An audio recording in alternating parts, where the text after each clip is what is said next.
Hi, this is Renee, and welcome to my channel, whether it's TikTok or YouTube. I've been watching a lot of documentaries for quite a while, and one of them that caught my attention was relating to Katrina. Now, in 2005, I had been in college for like a year, and I remembered a lot of people showing up from New Orleans, registering for classes because I was working for the college and attending school at that time. And then my children told me about kids that were coming to their schools, but I didn't really get a good understanding of what was happening and what was going on. What I mean by that is I don't like watching news a lot because, they always focus on bad things. But I did catch a couple of news reports that were showing, people on the roof, they were begging for help. And I noticed that most of them were of my race.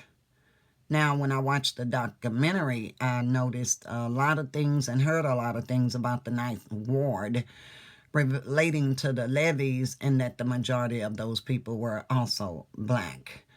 It bothered me. It unsettled me. I'm just admitting the truth because I didn't like what was going on, what was happening. The president just flying over the area and not exactly tending to the people that were asking for help, not even talking to them personally. He talked to people personally, but they were not black people. And then it upset me that I found out that a lot of them tried to cross over the bridge to safety to get away from the filth, the horror, the smells, and a lot of things that was going on. And you got people posted with guns at the end of the bridge telling them to go back. Now, if that was me, I think I would be just as angry and upset as everybody else because I feel like you're stopping us from breathing, living, and doing what we need to do to make our family safe. Like when they started looting the stores and grabbing food, diapers, milk, because FEMA hadn't stepped in on time to help them. So I feel their pain. I feel their anger. I feel their upset because I've been there.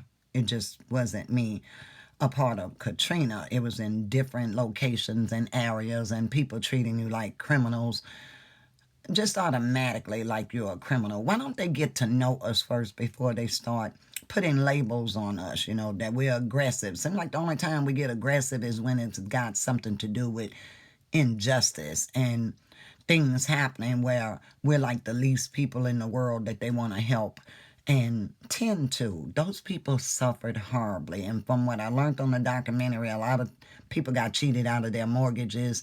They rebuilt their houses, but it wasn't the same value as it was before. And I just don't understand why this country, this world, is not doing what they're supposed to that's fair and just to all people, because we are the people regardless of our race. So I've had people that I've sat next to that was not of my race. They hold on to their purses. They think you're finna steal something, or they judge you just because of the way you look and automatically assume what? Something that your parents taught you when you were growing up, that black people are this, black people are that. You know what? And I'll speak for me. I love my family.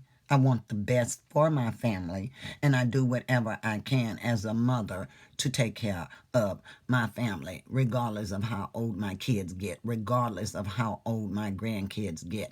I love them and I care about them, and what makes other races think we don't want an education for our family. We don't want better homes for our family. We don't want to drive better cars for our family. What makes us so different that we're labeled as like criminals or thieves, and we do this and we do that? Get to know us, because the same person that had the nerve to hold on to her purse from the beginning, we was actually riding a bus heading to Austin, the capital.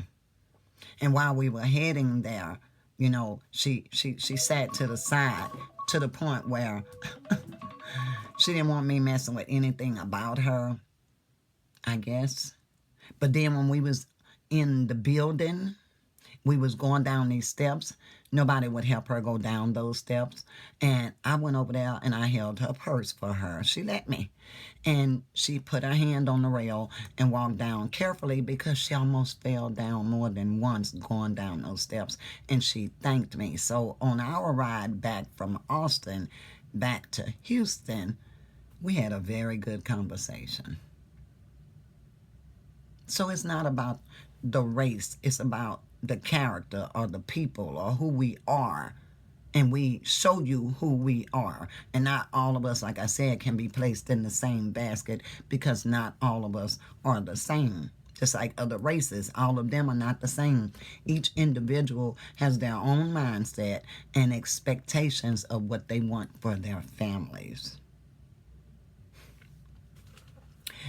When I watched Katrina and saw guns being held because the governor said that they were being looters, they were doing this, they was doing what they could at that time for water and for food because in diapers and milk for their babies, they're suffering, it's hot, it's too many people all gathered together, the dome is not effective as they thought it would be. I mean, it just hurts me when I think about that. I praise God for those people that got in boats, went over there and started helping them, getting them out their homes, getting them off the roofs, because FEMA wasn't doing what they were supposed to do. Knowing that this was a major disaster, it just bothers the crap out of me that they went through stuff like that. And I have, thank God, a compassion in my heart where I care about other people and what they go through because, like I said, I've gone through this. It just wasn't as major as Katrina with so many people involved.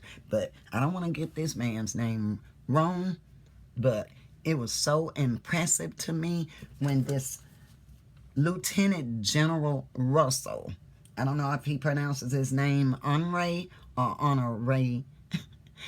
Doesn't matter. When he stepped in, I saw a real man take charge and do what it was that was necessary. So, of course, I'm going to call out his name again. Lieutenant General Russel L.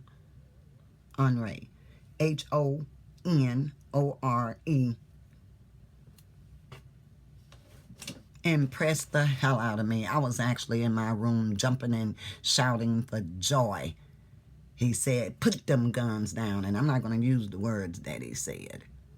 Took charge and letting the world know these are human beings. They need help. They're not criminals. So why are we putting guns around people trying to take care of their families? Because they need help.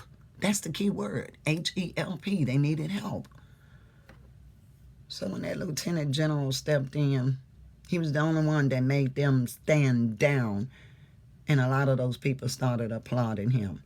To this day now, I applaud him. To this day now, I thank God for this Lieutenant General that went there and made them people feel like they were human beings and not criminals.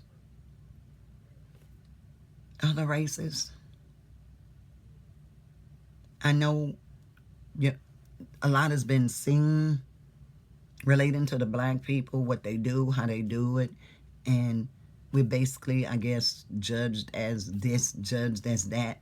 Hardly anything positive. But get to know us, and you'll find out that we are not the same. We have goals and dreams for our families and ourselves, just like any other human being on this earth.